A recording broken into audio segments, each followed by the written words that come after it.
the guys they do have don't show. Middle?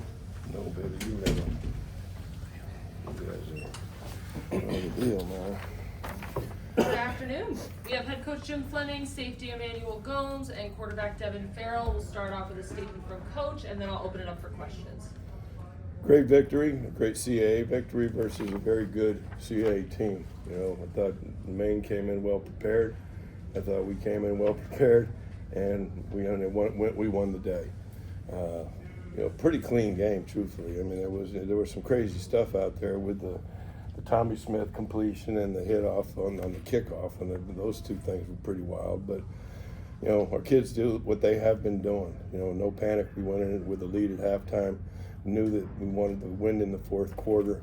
You know, we held really tight until they got the score. You know, right there at the end of it. In the third, it was the fourth, right at the beginning of the fourth maybe, and. You know, it's a good victory. We've got 7 wins. We now have 4 in conference, and we still have a huge game coming up versus Monmouth. Questions? I'll start it off. Coach, how do you, going forward, the motivation of a CA championship, playoff berth, those are all things down the line. Rolling into the next game, how do you kind of recenter the focus, the excitement back onto the next opponent to make sure that the train keeps on going? Mo, I love you, man. You know, you've been in that locker room. You know what we do. We're going to get up on tomorrow morning. We're going to go to medical check. We're going to go in there and lift weights. We're going to come in on Monday morning and get ready to go. You know, this is something that these guys work extremely hard for. Motivation to win a championship. Come on, man. I mean, it's sitting on the banner out in front of us in the north end zone. Been there forever, since 1985. You know, we got 4 wins. I don't know what it's going to take this year. I certainly know it takes 5 and 3. You know, I certainly think we can go ahead and continue to think about one thing, which is beating Monmouth. They're a good football team. Had a chance to peek at them. There's really nothing to get that we have to do different on the fact that we are home, sold out crowd with an opportunity to beat a very good football team, and that's what we'll get working and go to work for there. I don't think motivation is a problem. You guys are quiet, man. Devin, what was the offense able to find after a little bit of a slow start? Just completions. I think every game we started slow, but the guys just keep working through it, and I'm so grateful to have them on my side because it happens, you know. Like, we got a new team, younger quarterback. Like, it's going to happen. So I'm just grateful that we have the right guys on this side, on this team, in order to keep going and pushing forward. 3 short yardage touchdowns today, 2 for you, 1 for Malik. What's made you guys so effective this season in those situations? I would say the big guys up front. Like, I believe 100% in those guys, and they get it done when we need to get it done. So I have full confidence in our big guys up front. There's 6 sacks, I believe 6 sacks total on the day. How do you feel about the ability of the defense to get into that pocket, get back there, get all those sacks? How do you feel that's going to translate into a game playing against Monmouth, someone who averages a lot of points during their games this season? How do you feel pressure like that can translate to the next game? Well, I mean, first and foremost is getting them to the pass down situations. If you can control that first and second down by stopping the run effectively, which we seem to have been able to do extremely well over the course of the year, then you get into third down, and then the world's your oyster a little bit. You know, Laurenti and the boys come up with good schemes, and we haven't really changed a whole bunch. We just go out and continue to do what we do and do it better. You know, you look at personnel that comes in that's not playing a lot but come in fresh and go ahead and make some plays. But I told these guys before, you know, is that, and this is no slight on Maine, is that, you know, what we got to do is keep the hammer on, keep the pressure on, and at some point in time they will break. And that's not a negative on them. That's just a game of football. And our kids have been very strong-willed, so I feel like that's a check in our favor. So the pressure, I mean, come on, it's great. Sitting there going head down the stretch right now, whatever it was left in the game, you know, you're sitting there knowing that the only way that they can win that after Groff hit his clutch field goal You know, the only way they can go ahead and win that thing is with an explosion play, an onside kick, and then, you know, some miraculous stuff. But these guys on defense are playing their tails off and then playing situationally very, very good. And when you're able to get them to throw and then set the dogs loose, man, it's fun to watch. I mean, you guys like it too. And that quarterback got out of there a couple times and did some things that was really frustrating. But, you know, that's really cool. You know, because last week I think they had 6 sacks. And it was the same thing. Last week, you know, we were hearing about New Hampshire's guys, and, you know, same thing happened this week. Emmanuel, the 4th down stop there in the first half, spoken or unspoken, the team, you guys needed some sort of spark there. I mean, every 4th down is a big spark in the game to be able to get on 4th down stop. So yeah, you could say it's a big spark, just being able to get that stop for sure. And then for the offense to follow with a drive, it's good complementary football. You guys have done that pretty much throughout the year. What's it like to turn it over to that unit in that spot and watch them convert? Yeah, man, just trusting our offense that they're gonna do their part and we're gonna do our part, and just placing our faith in them and encouraging them and lifting them up on the sideline, cheering them along with them. You know. Emmanuel, what's this been like for you having the success that you're having this season so close to home? It's definitely a true blessing, you know. For me, one of my biggest things is my faith, expressing my faith in Jesus Christ, you know, dying on the cross for my sins, raising again, you know, so that I could be forgiven. And so being able to play for His glory is so important to me. Being able to play for my city and all my family that are watching me and that look up to me, and being able to honor God while doing that and worshiping God while doing that is the most important thing to me. So it's a true blessing to play this game every day, at practice, every second. I don't take it for granted.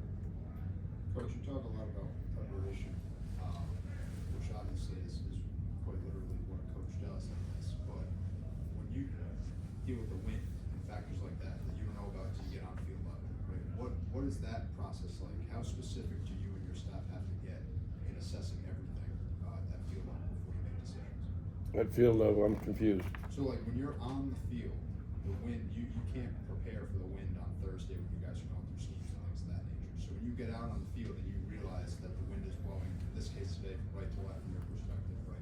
How does that change the way that you approach it? Well, I mean, I'm secondary, looking out for one of the spots on one of your networks to be a weatherman, because I look at it all the time, and I knew that we were going to get west-northwest winds coming at 15 miles an hour, and I knew that from 2 days ago going forward, and I knew that it would go from the northwest or left edge of the north end zone coming across the field, and I know that it would affect the kicking game.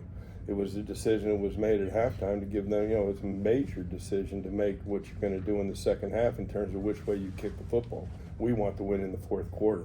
And we went out and I thought we played really good defense in the 3rd quarter, but it did hurt us. You know, we sat there in the 3rd and 8, you put it right on Gaines, we didn't complete the ball, and then we had a punt. It was like a 20-yard punt, and then they had a short field, and that's what they got the touchdown on right at the beginning of the 4th quarter. So, long-winded answer, but you know, we those things are built into our overall program. Troy and I talk about how we're going to go about those things going in, and you know, you can prepare for the weather. The weather can affect it, but you know what you're going to get, and so, you know, how you kick it, how you throw it, all those things matter, and we talk about it a little bit, but how do you prepare for? I told Moses, make sure you get out of the way, because that guy's going to kick it at you when it hits it up, and Gage Hinckley goes ahead and makes that thing, and then they throw that ball to Amari, and he kicks up, and Tommy makes it, so we got an easier field goal. I mean, the ball's bouncing right. Let's keep it that way. Jim, how were you guys able to tighten up on 3rd down? They started off very well, and I think they were only 3 for their last 11. Well, like I said, the defensive staff really has a good grasp on what they're doing and how they manipulate the defense. I thought that, their quarterback came out and was extremely accurate on the outside part of the field. They were throwing the access routes. They threw a couple crossers. Obviously, they got that big post early. But, we just, you figure out what people are doing, and then you attack them with the things that are in your structure. And these guys have an opportunity to know what to do and how to play the structure, and they've done it extremely well. Freddie, if he's got another hand right now, has a huge pick right now in the first half. And so, there's when you play good defense, it's because you understand where you fit within the structure and you play extremely hard, and that's what these guys are doing. For the players, when you got an older guy like that, he's out there playing with a club, he's probably got 5 or 6, 7 games left, depending on if you get into the playoffs and how deep you go. That's about it in his football career. When you see him selling out like that, what does it do for the rest of the roster?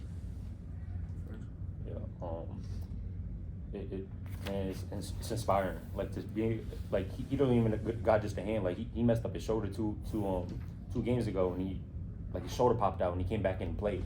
Like that's powerful. And being able to lean on him and just continue to just grind with him and smash with him, like he's a dog. So he lifts us up, we lift him up. So it's that simple. Everything he said, I'm not out there with him, but I can rely on him and the whole unit out there, to keep working, keep going, and keep fighting. So, Devin, what do you see out of your receivers in terms of yards after the catch? Basically half their yardage coming after the catch today. What do you see from them in terms of the way they can get downfield after the game?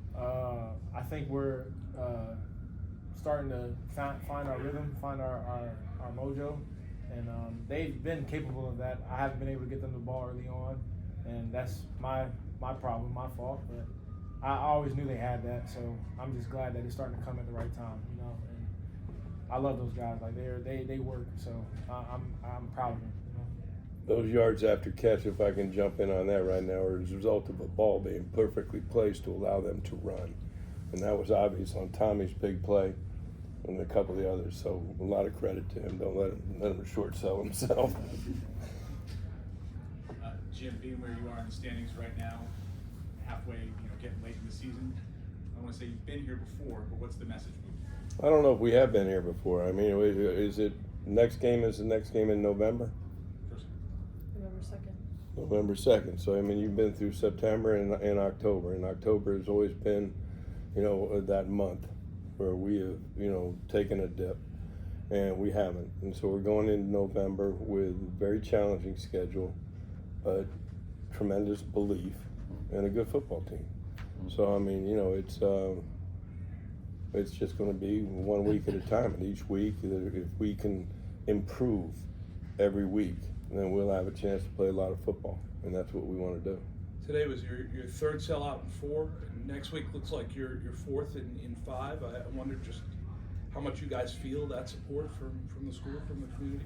I think certainly. I think you come into that stadium. I truly believe that Meade Stadium is the best place to play in the CAA, without a doubt.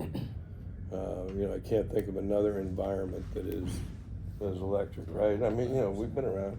We feed off that for Yeah, sure. it's I love cool. it. Yeah. People behind us, like they're yelling, they're chanting. Yeah. I'm like, let's go. Yeah, it's an emotional game, and that's been the mission since 2014 coming in here, is to put a product on the field that will inspire people in how we play, and they're coming, spending their hard-earned dollars to be able to watch the Rams and sharing in the success, and I'm glad we were able to go ahead and take another step forward today. Thank you, guys. Thank you. Thanks, man. Thank you. Appreciate y'all. All right. Good job. Sure.